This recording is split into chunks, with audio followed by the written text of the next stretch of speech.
Over 5,000 years ago, a civilization was born in ancient Egypt which was to endure for the next 3,000 years. It was presided over by a long succession of kings known as pharaohs. The pharaohs were considered to have been born as divine beings, destined to become gods upon their death and to join Ra, the great sun god, in the sky. The first of the pharaohs is considered to be King Menes, who founded a dynasty in 3100 BC and began a period in Egyptian history which has become known as the Old Kingdom and was to last for the next 1100 years. He succeeded in uniting the upper and lower parts of Egypt into a single kingdom with a new capital, Memphis, which was located just outside of the modern city of Cairo. During this period, the first pyramids at Saqqara and Giza appeared, and many of the rituals and practices which were to last for the next 3 millennia were established. By about 2100 BC, the power of the pharaohs had declined considerably, and many parts of the country had fallen under the control of local tribal leaders with their own small kingdoms. This interval, referred to as the First Intermediate Period, was to last for about 100 years, until the turmoil was ended by a warlord from Upper Egypt, Mentuhotep II of the 11th dynasty. Mentuhotep manages to defeat the kings of Lower Egypt and reunite the country into a single kingdom again. In doing so, he ushers in a period of great wealth and prosperity, known as the Middle Kingdom. Under his rule, the capital is moved south to Thebes, near today's city of Luxor.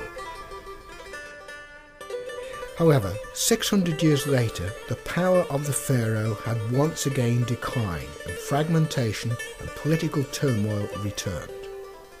During this time, known as the Second Intermediate Period, Egypt was again divided into 2 parts, until 1550 BC, when it was reunited by the pharaohs of the 16th and 17th dynasties. And so began its most prosperous and successful era, known as the New Kingdom.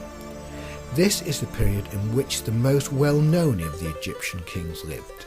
Tutankhamun, the boy pharaoh of the 18th dynasty, followed some 50 years later by the great Ramesses II.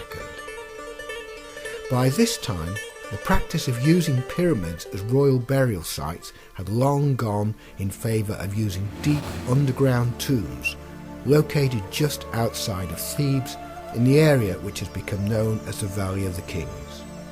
By 1070 BC, the grip of the pharaohs was once again diminishing, as the country once again became fragmented.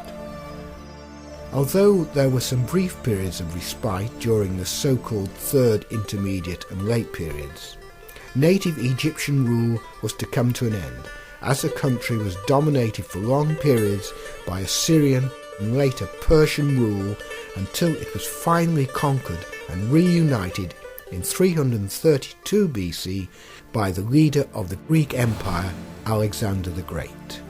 Under his auspices, a new capital, Alexandria, was established on the Mediterranean coast, and on his death, one of his generals, Ptolemy, became the first of a Greek line of pharaohs. The Ptolemaic dynasties were to survive for a further 300 years until the time of Queen Cleopatra, when Egypt finally became a vassal state of the Roman Empire.